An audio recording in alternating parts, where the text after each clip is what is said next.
Sudha of height 120 centimeter.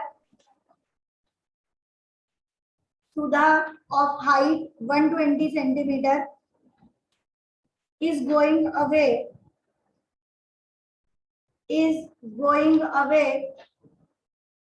from the lamp post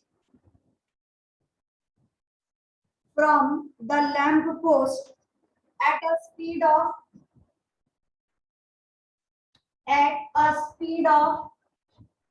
1.5 meter per second. 1.5 meter per second. Full stop. If the lamp post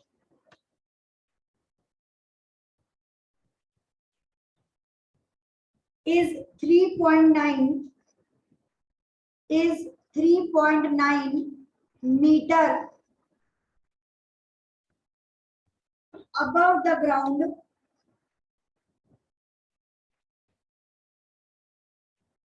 find the length of shadow. Find the length of shadow after 3 seconds.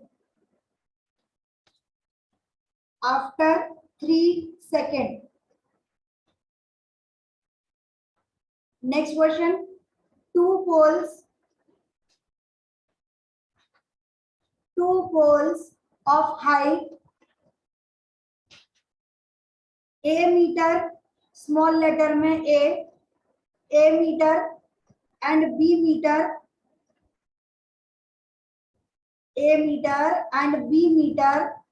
are p meter apart. P for parrot. P meter apart. Full stop. Prove that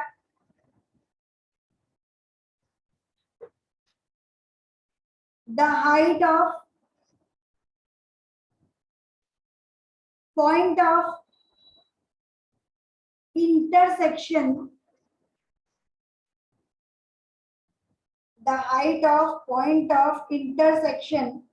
of the line joining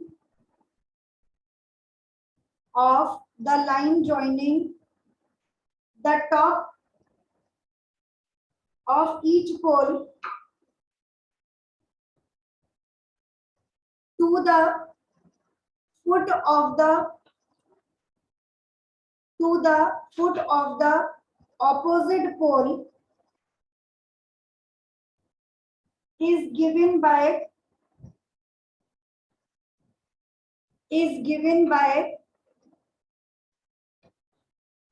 AB upon A plus B. AB upon A plus B meter.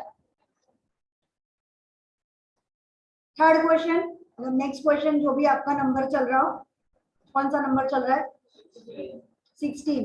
चलिए बढ़िया. P and Q are points on the sides. P and Q are the points on the sides. AB and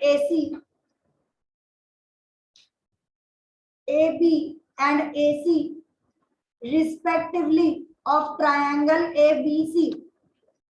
थोड़ा official लिखवा रहे हूँ इसलिए respectively वगैरह भी लिखवा दिया. जल्दी में लिखवाते हो तो ये सारे वर्ड्स हटा देते हैं अपन. Of triangle ABC. Full stop. वापस बोलो. P and Q are points on AB and AC respectively of triangle ABC. Full stop. If AP is equal to 1 centimeter,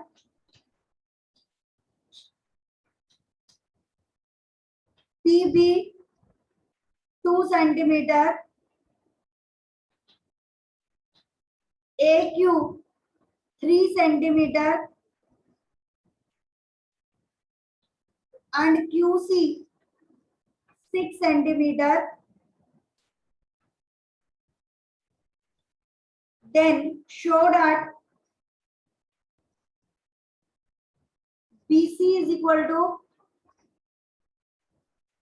3 PQ.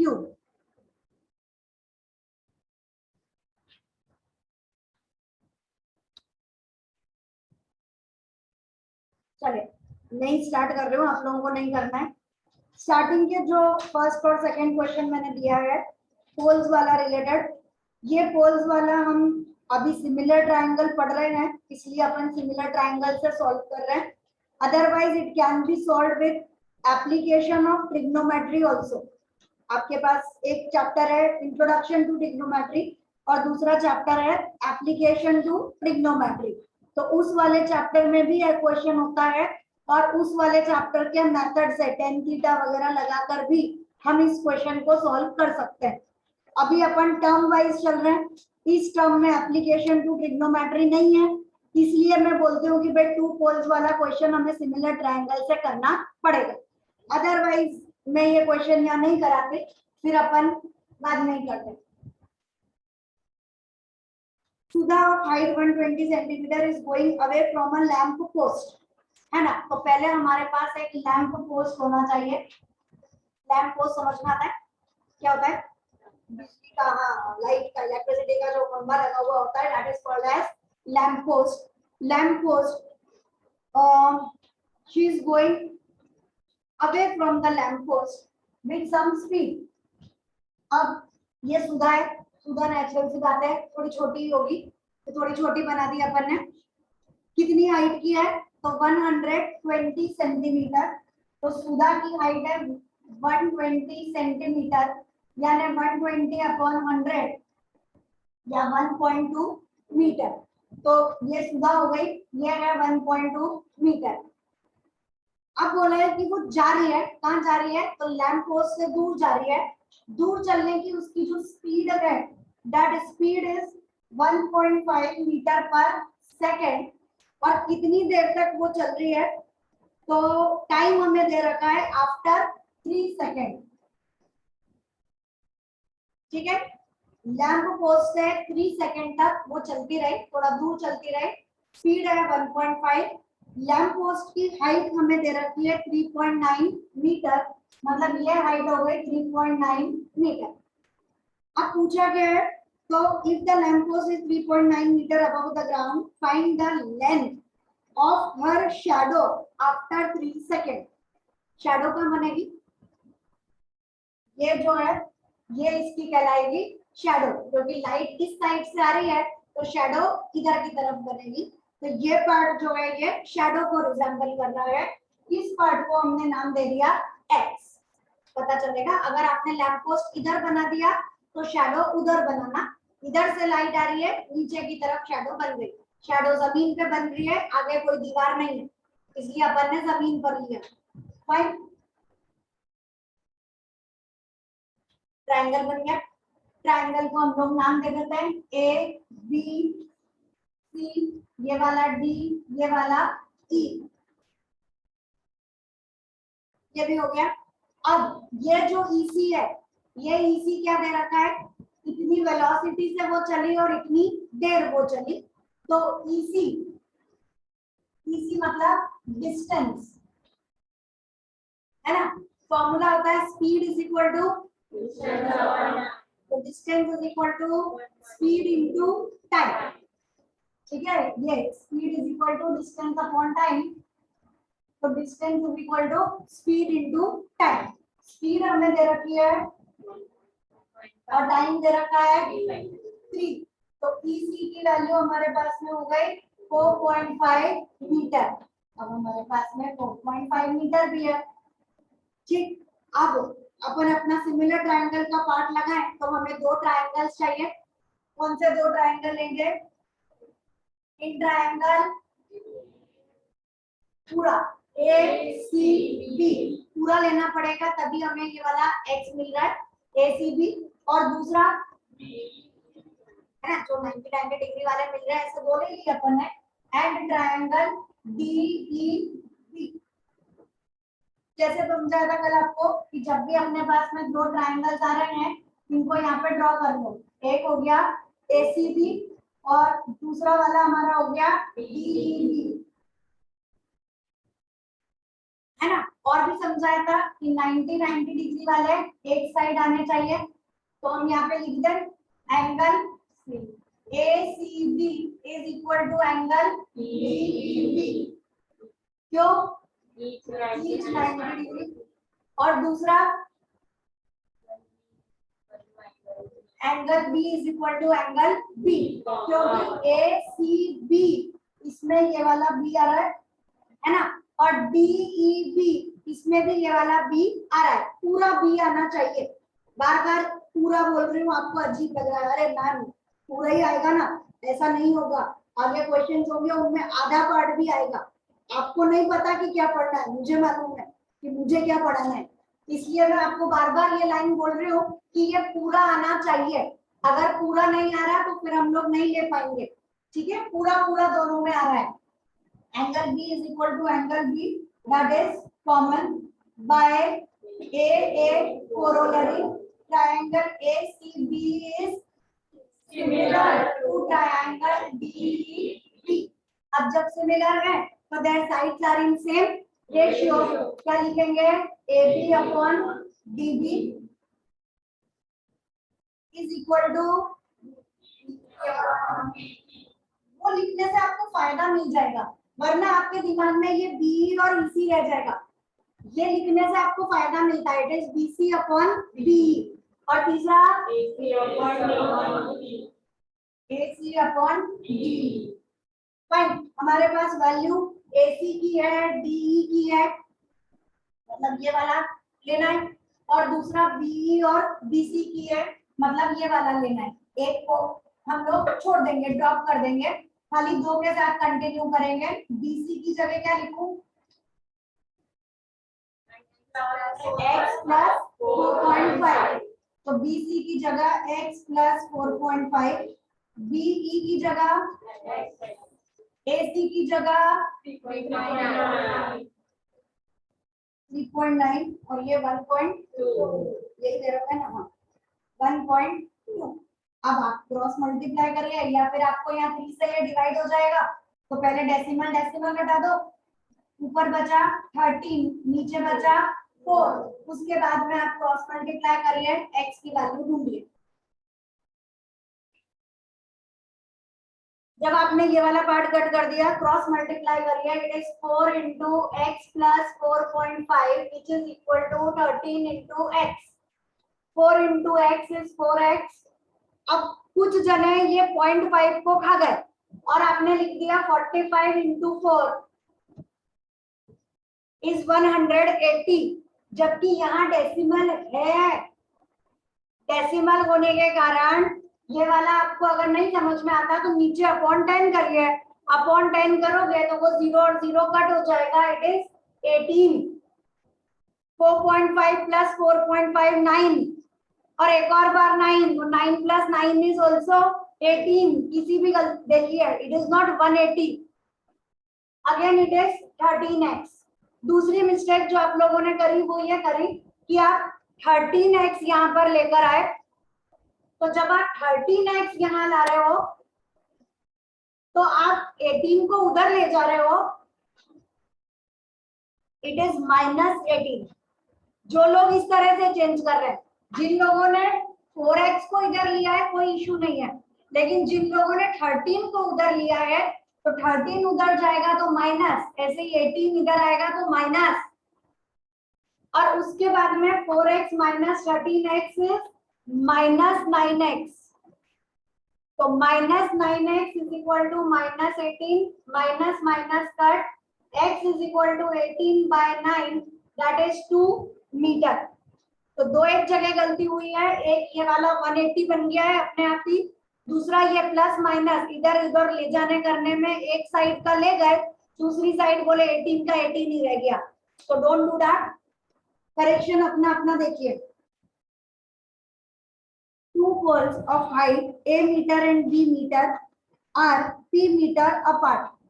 अब a और b है, मतलब अलग अलग तो होगा, कोई भी टावर गए, कोई भी पोल गए तो वो जमीन पर ही होता है, तो पहले हमें एक हॉरिजॉन्टल लाइन खींचनी होती है, उसके बाद हम लोग दो पोल्स बना रहे हैं, एक बड़ा एक छोटा, अपने को कोई भी नहीं मालूम, जनरल कोई सा भी कोई भी ले लो, a और b are p metre apart, इन दोनों पोल्स के बीच का डिस्टेंस है p metre. Prove that the height of pole sorry, prove that the height of point of intersection, मतलब कोई दो लाइंस हैं जो इंटरसेक्ट हो रही है, वो दो लाइन कैसी हैं? Lines joining the top of each pole to the foot of the opposite pole, top of each pole joining the foot of the opposite pole, ऐसे ही top of this and foot of this, ये दोनों लाइनें जिस point पर मिली, ये point हुआ point of intersection, और इस पॉइंट की जो हाइट है, that height should be equal to AB upon A plus B, ये हमें प्रूव कर देना। ये हमारे लिए पूरा क्वेश्चन है। तो पहले डायग्राम समझ में आना चाहिए, उसके बाद हम क्वेश्चन पर जा पाएंगे कि भाई दो पोल्स हैं, एक बी है एक है, एक छोटा एक बड़ा कोई सा भी, और एक का हेड और दूसरे का फुट, ऐसे इसका टॉप और इसका फुट, तो दोनों जहां पर मीट कर रहे हैं that is point of intersection, और इस पॉइंट ऑफ इंटरसेक्शन की जो हाइट है that height is equal to AB upon A plus B, ये हमें प्रूव करके देना है। तो पहले नाम दे दें A B C, ये वाला E F, बहुत सारे पॉइंट्स हैं इसके अंदर, और बी एफ वाले पार्ट को हम x ले लेते हैं, एफ सी वाले पार्ट को हम y ले लेते हैं। इट इज कॉम्प्लिकेटेड, ऐसा नहीं कि नॉर्मल क्वेश्चन कंप्लीट हो गया, ठीक है। अब हम लोगों को पहले दो ट्रायंगल्स लेने हैं। दो ट्रायंगल्स में पहला ट्रायंगल कौन सा दिख रहा है? ABC, और इसके जैसा सिमिलर, मिलता जुलता, यही चैप्टर है ना, सिमिलर है ना, कौन है? DBC। बच्चा DBC उधर की तरफ जा रहा है, मिलता जुलता इधर लेफ्ट हैंड साइड पर है, हाँ इट इज EFC। अभी अपन दो ले रहे हैं, दो ट्रायंगल कौन से लिए अपन ने?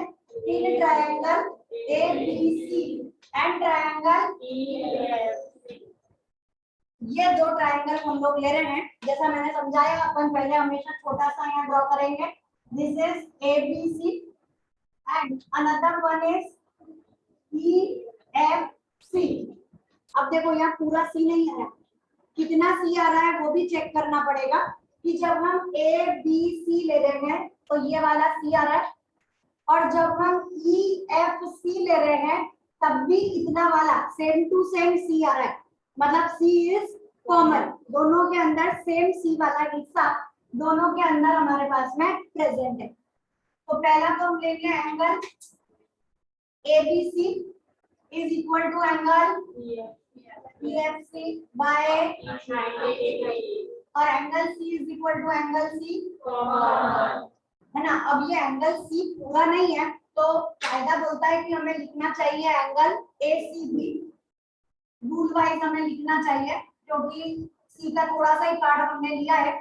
तो यहाँ पर हम लिखेंगे angle ACB is equal to angle ECF, ECF word आ जाएगा common by a coronary triangle similar to triangle EFC, similar भी हो गया। अब रेशियो में लो AB अपॉन EF बराबर पता चल रहा है is equal to